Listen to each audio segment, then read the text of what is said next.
ছি, কি নোংরা ঘরের পরিবেশ। একটা চৌকির মধ্যে বসে আছি আমি, আমার বাসর ঘর। ছি ছি ছি, সামান্য তুলা দিয়ে সাজানো। ওই ছোট লোকটা এখন আসছে না কেন?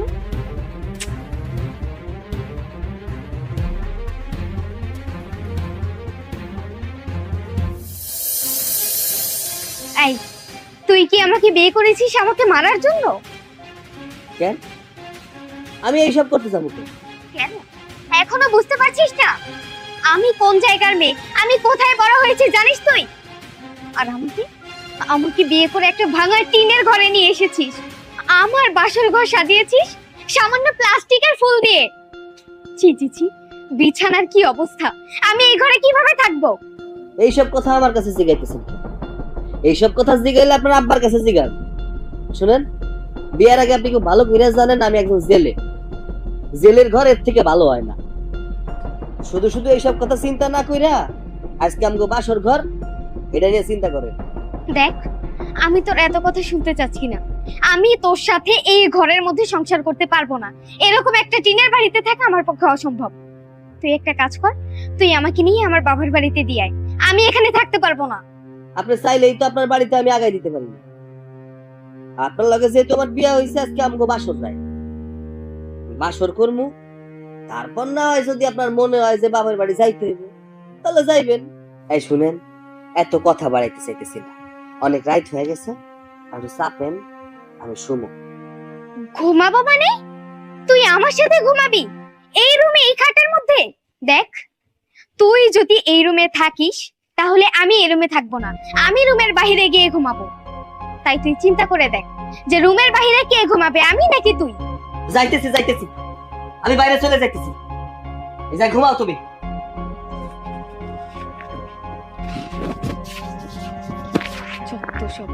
আমার বাবা যে আমাকে কোথায় বিয়ে দিল, আল্লাহ, আমি এখানে কিভাবে থাকবো? এটা আমার জীবনটা শেষ করে দিল। কি রে বাজার, বাসর করে কি নিয়ে এত চিল্লাচিল্লি করতেছিস? চিল্লাচিল্লি হইব না, এটা জিনিস হাইরা দিছো আমারে। বাসর ঘরেই কইতাছে যে এই ঘরে থাকতে পারবো না। হ্যাঁ, এই টিনের ঘরে সে থাকতে পারে না, তার ঘর পছন্দ হয় নাই, মানুষ পছন্দ হয় নাই। কেন বিয়ে দিছো আমারে? হ্যাঁ, চুপ কর। রাতের বেলায় এত চিল্লাচিল্লি করলে পাড়াপড়শি কি কইব? হ্যাঁ, খারাপ কইব না? শুন, চিল্লাচিল্লির দরকার নেই। তুই যেহেতু বাসর করতে গাই সেই করছস, চল আমার সাথে থাকবি, পরে সকালে বোঝা দেবে।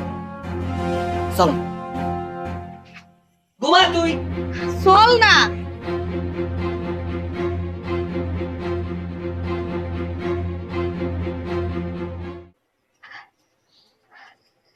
কি হলো?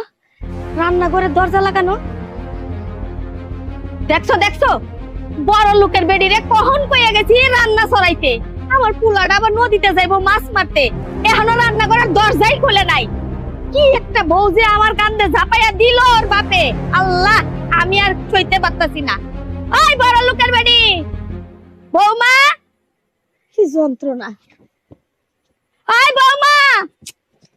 কি হয়েছে কি আম্মা? সারাদিন শুধুমাত্র চিৎকারের উপরেই থাকেন কেন? হ্যাঁ, আমি চিৎকারের উপরে থাকবো না তো কেন থাকবো? তুমি থাকবা? তুমি তো নাকে মুখে সরষের তেল লাগায় শুয়ে থাকো। আমার ছেলে তো খাইয়া নদীতে যাইবো মাছ মারতে, আমার তো একটা কষ্ট আছে না। রান্না বাড়া না পাইলে তো আমার পুরো না খাইয়া চলে যাইবো। কখন তোমারে ডেকে কইয়া গেছি তুমি রান্না করে এসে রান্না বসাও, আমি পানি নিয়ে আসতাছি। কই তুমি এখন ওই ঘরে বসে রইছো, রান্না করে আসাও নাই, দরজাও খুলো নাই, আমার পোলাটা না খাইয়া যাইবো। আম্মা, আপনার পোলার জন্য যেহেতু এতই আপনার দরদ, তাহলে আপনি একটু রান্নাটা বসাইতেন।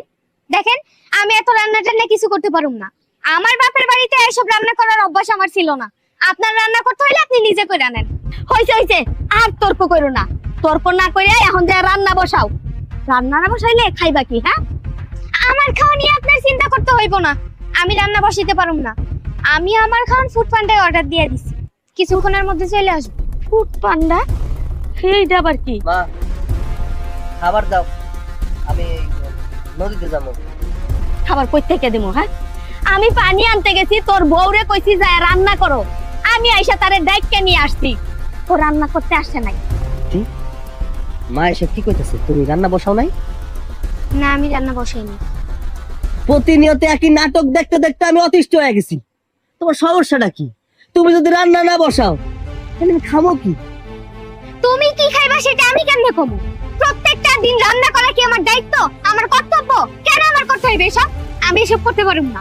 আমার বাপের বাড়িতে আমি কোনোদিন এসব করিনি। সবকিছু মানুষ বাপের বাড়ি থেকে শিখে আসে না। শ্বশুর বাড়িতে আসলে রান্না বান্না করে শ্বশুর শাশুড়ি খাওয়াইতে হয়, স্বামীরে খাওয়াইতে হয়। এটা একটা বউয়ের দায়িত্ব। তুমি যদি সকালবেলা উঠে রান্না বান্না না করো তাহলে আমি কামে যাবো কি খাইয়া? এই বড় লোকের বেটি না আমাগো বাড়িতে সংসার করতে আসে নাই। এই সারাক্ষণ জ্ঞানম ঝগড়া ঝাড়ি এইটা আমার আর ভাল লাগতেছে না। এক কাম কর, তুই ওর বাপের ফোন দিয়ে আই না, ওরে তার বাপের সাথে পাঠায় দি। হ্যাঁ, একদম ঠিক কথা কইছেন, তাই করেন। আমি আর থাকতে চাই না এই সংসারে। ভাল লাগে না আমার এই সংসারে। ভাঙা ঘরে থাকতে থাকতে আমার জীবনটা একদম অতিষ্ঠ হয়ে গেছে। প্রত্যেকটা দিন মাছ ধরে আনে, মাছ খাইতে খাইতে আমার জীবন শেষ। আমি আর থাকতে চাই না এই সংসারে। আমার বাপেরে ফোন দেন আর কোন যে আমার এ নিয়ে যেতে। শুনো, তোমার একটা কথা কই, বাপের বাড়ির থাইকা তো খালি টাকাটাই চিনছো, সুখ কারে কয় সেইটা কিন্তু চিনো নাই। আরে তোমার স্বামী এত কষ্ট করে মাছ ধরে বেচা তোমারে খাওয়াইতাছে পড়াইতাছে, এতে যে কত সুখ এটা কিন্তু বুঝলা না। একদিন ঠিকই বুঝবা, আমার ছেলেটারে একদিন হারাইবা, তারপর ঠিকই বুঝবা যে স্বামী কারে কয়।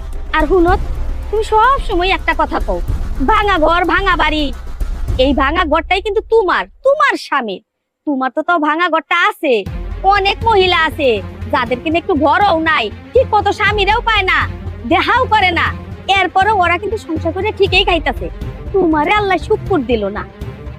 আমার এত শান্তির দরকার নেই, চাই না আমার এই সংসার। আমার আব্বারে ফোন দিয়া আমারে পাঠায় দেন আমার আব্বার কাছে। এই চুপ থাকো, সারাদিন জ্ঞান জ্ঞান করতে থাকো। কাজ কাম করলেই তো হয়ে যায়, এত ঝামেলার তো কিছু নাই। আমি বুঝতে পারছি, আমার খাওয়া তো জুটলো না। এবার তোমার কথা শুনতে শুনতে আমার মাছ ধরাও হইব না। আমি যাইতেছি। জান, কি আর করবেন? ওই মাছ ধরেই তো আপনার কাজ।